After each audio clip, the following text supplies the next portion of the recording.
Welcome back and Happy New Year.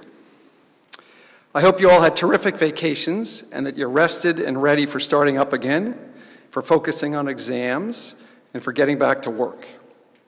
I'm a great believer in balance in all things, and balance is working hard and playing hard. Hopefully you played over Christmas, and now you're ready to get back to the hard work of school. Hopefully, too, as New Year's Day approached last Saturday, you started thinking about New Year's resolutions, about recommitting to the goals you set for yourselves last September, about finishing strong, about starting to study for exams, maybe about being nice to your parents, about being nice to your teachers, about what I mentioned when I addressed you last September. I hope you resolve that at Episcopal, we will make it our job to love each other. I must say that I certainly felt the love from this community last month when my dad passed away. My dad had a great life, and throughout his life, he demonstrated enormous commitment. And commitment is really an important virtue to me. He was married to my mom for nearly 65 years. He worked for a single company for 44 years. He was committed to his family, and through serving on numerous boards, was committed to his community of Cambridge, Massachusetts. He contracted pancreatic cancer 2.5 years ago, but soldiered on and, in fact, came to visit Mrs. Clark and me to see Lowry House down below, the new head's house, just 3 weeks before he died. He was proud of the fact that I was associated with Episcopal, and he was very impressed with our new school. I'm going to miss him, but I will still be guided by his example and by my memories of him. I'm grateful to our school community for reaching out to me so generously in my time of grief with notes and well wishes. So thanks to all of you for your kind words of support. In September, I talked with you about loving each other. Today, I want to talk with you about something that happened in Philadelphia just after our Christmas snowstorm. I was out of town, but I couldn't miss hearing our Governor Rendell rail against the NFL when they canceled the Eagles Sunday night football game because of a snowstorm and postponed it to Tuesday night. After calling the postponement a joke and saying that Vince Lombardi would be spinning in his grave, Rendell said, excuse me, "My biggest beef is that this is part of what's happening in this country. I think we've become wimps. We've become a nation of wimps. The Chinese are kicking our butt in everything. If this was in China, do you think the Chinese would have called off the game? People would have been marching down to the stadium. They would have walked the whole way down." Now, Governor Rendell may not be an expert on China, and he uses unfortunate stereotypes, but I have to say that I agree with his point of view. I think that Americans have generally become soft on themselves, that we throw up our hands too easily, that we look for the easy way out, and that there are thousands, in fact millions of capable people all around the globe who are working hard to get an education and who are willing to do almost anything to have the chance to achieve the quality of life that we enjoy in this country. All of you are going to have to compete for good jobs with many people who are hungrier and more motivated than you are.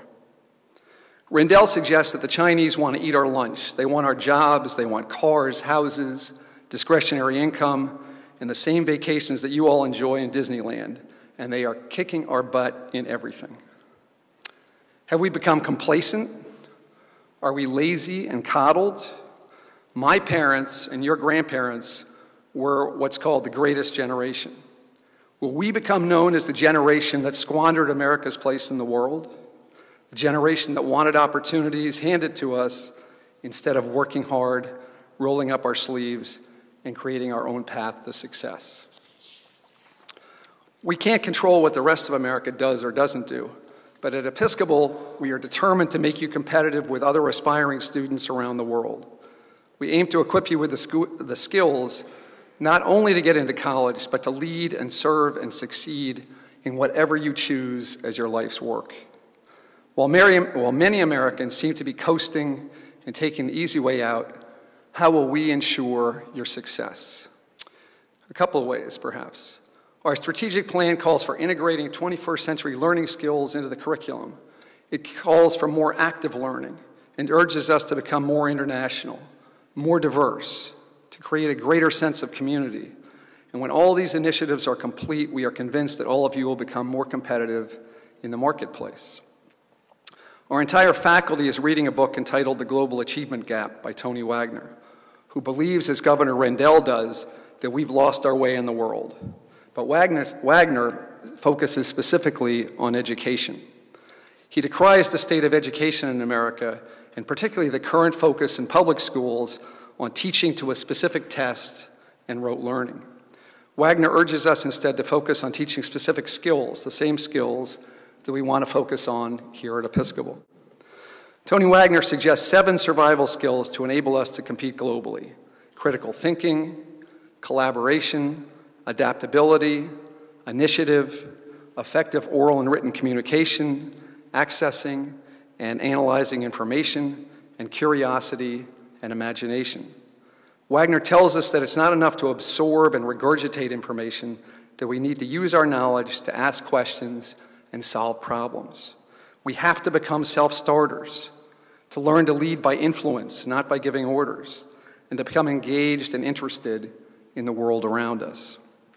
If your teachers can help each of you to develop those 7 skills, if we can get you to see the big picture, to look beyond just cramming for the next test, but really focusing on learning to write and speak well, to absorb, to reflect, and to think critically, then we know that you'll be poised for success.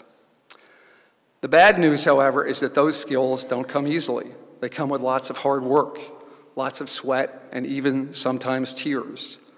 To gain the skills that each of you will need in the job market you're going to face, and to be relevant contributors in the years ahead, you're going to need to work hard in your classes and develop skills in other areas as well. You certainly don't become a good communicator overnight. You need to practice your speaking and writing.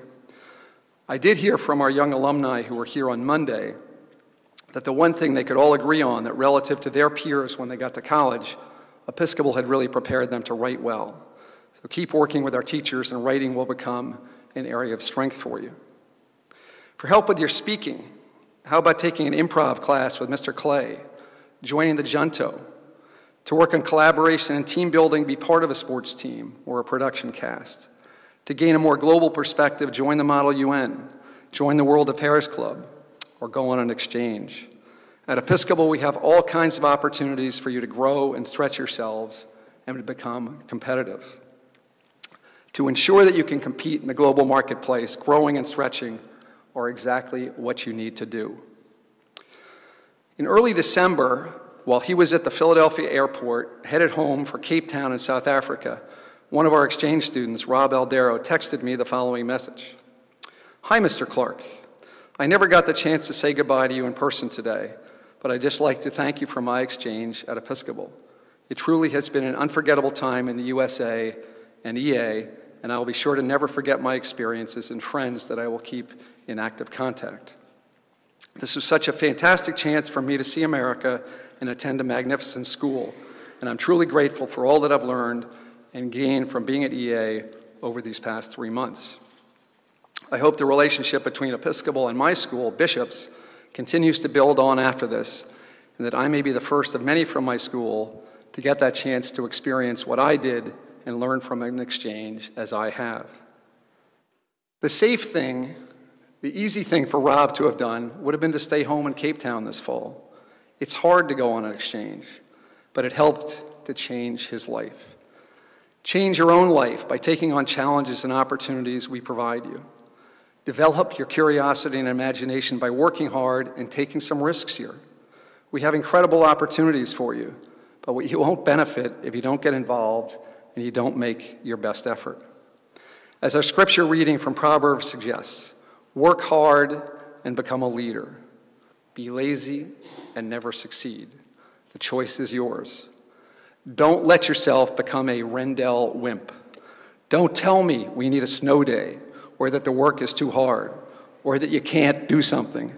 Throw yourself into the opportunities you're provided with here.